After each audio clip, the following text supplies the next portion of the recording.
Going back to 2013, I had a different intro and drove past this place. I'm not going to play my latest intro until something worthwhile comes along, like this for example, an old OTIS gated lift that I've been driving past for 10 years and failed to notice. I couldn't quite believe it was still in a working condition, but I couldn't ride it and I made myself look a complete idiot as there were workmen on the outside wondering what the heck I was up to. So I thought I would come back, approach someone in the furniture factory in the hope of having a much closer look at the lift and motorroom. What lift? Oh, for goodness sake.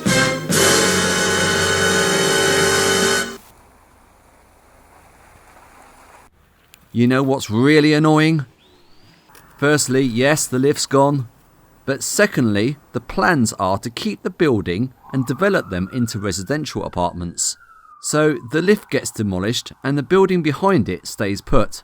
Now, if Mr. Matt and Mr. Che were developers, I would have done things slightly differently. The building gets demolished and up go your luxury apartments. But I would have knocked down just this building and kept the lift. You know, I'm pretty sure that the new residents would get used to this structure, especially after they'd realised that old lifts are quite cool. But nope, the developers chose it the other way around. The building stays and the lift is in the skip. This takes me to my next chance encounter. I was walking past this building on the way to pick up a car which is 2 miles away from my wife.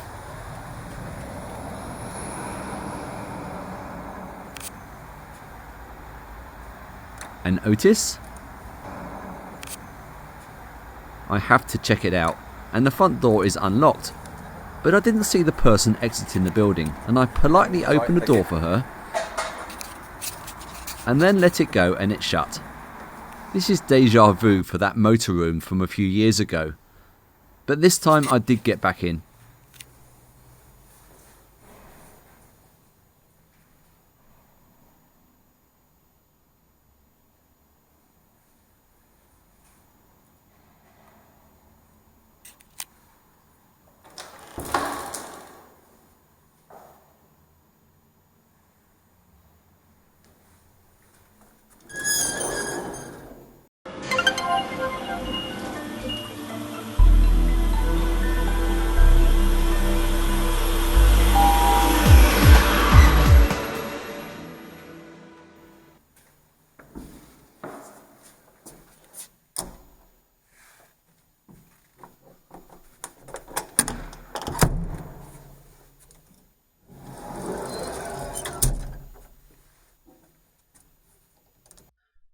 Now, bear with me with this.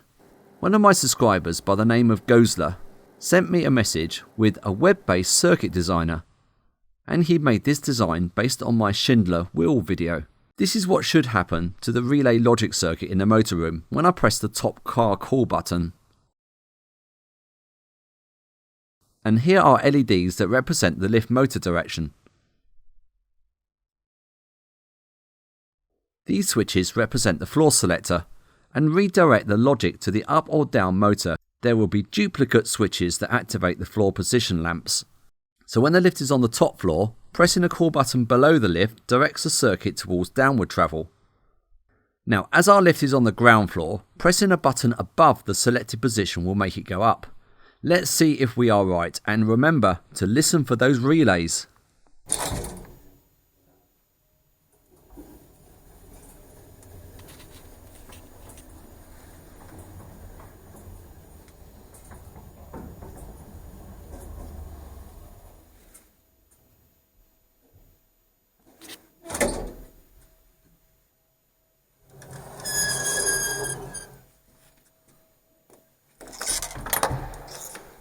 This is really disappointing as the relay logic has gone. The replacement buttons on the landings should have been a giveaway to a modernisation, and I would have walked away if it wasn't for the original car interior. With this in mind, the motorroom is not much interest to me, and believe it or not, I didn't bring a set of ladders with me on my 2-mile walk. With a lobby this small, the noise of trying to get up here, I'm sure would come to the attention of the residents, and besides, my enthusiasm levels have dropped somewhat because the upward journey was too quiet, too smooth, and not scary enough for my liking. The lift car does still have character, and if you look at all the videos featured in the lifts from the Professionals TV series videos, you'll see that this type of lift was actually very common,